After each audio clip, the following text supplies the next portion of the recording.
নির্বাসন থেকে সরাসরি প্রধানমন্ত্রীর চেয়ার, তারেক রহমানের এই অবিশ্বাস্য যাত্রা কি আপনাকে অবাক করবে না?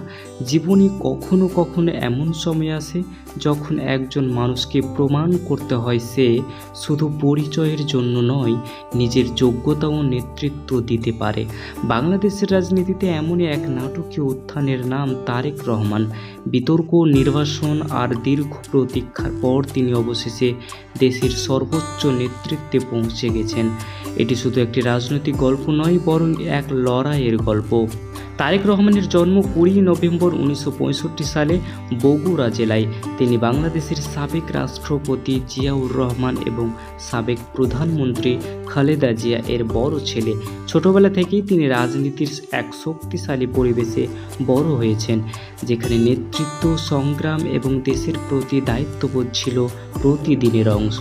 ঢাকা বিশ্ববিদ্যালয়ে পড়াশোনার সময় থেকেই তিনি রাজনীতিতে আগ্রহী হয়ে ওঠেন। ধীরে ধীরে তিনি বাংলাদেশ জাতীয়তাবাদী দল বিএনপি এর সঙ্গে যুক্ত হন এবং সংগঠনের মধ্যে নিজের অবস্থান তৈরি করতে থাকেন। তার নেতৃত্বগুণ এবং সাংগঠনিক দক্ষতা তাকে দ্রুতই দলের গুরুত্বপূর্ণ ব্যক্তিত্বে পরিণত করে। 2001 সালে বিএনপি ক্ষমতায় আসার পর তিনি আরও আলোচনায় আসেন। অনেকেই তাকে ভবিষ্যতের নেতা হিসেবে দেখতে শুরু করে। তবে এই সময় তার বিরুদ্ধে নানা অভিযোগ ওঠে, যা তার রাজনৈতিক জীবনে বড় চ্যালেঞ্জ তৈরি করে এবং তাকে বিতর্কের কেন্দ্রবিন্দুতে নিয়ে আসে। 2007 সালের রাজনৈতিক অস্থিরতার সময় তিনি গ্রেপ্তার হন এবং একাধিক মামলার মুখোমুখি হন। এই কঠিন সময়ে তিনি দেশ ছেড়ে চিকিৎসার জন্য বিদেশে যান এবং দীর্ঘদিন যুক্তরাজ্যে অবস্থান করেন। এই সময়টা ছিল তার জীবনের সবচেয়ে কঠিন অধ্যায়, যেখানে তাকে রাজনীতি থেকে অনেকটা দূরে থাকতে হয়। তবে তিনি থেমে থাকেননি।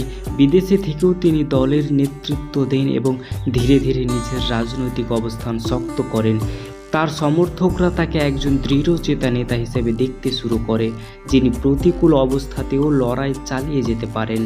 অবশেষে 2026 সালের নির্বাচনে তার দল বড় জয় পায়।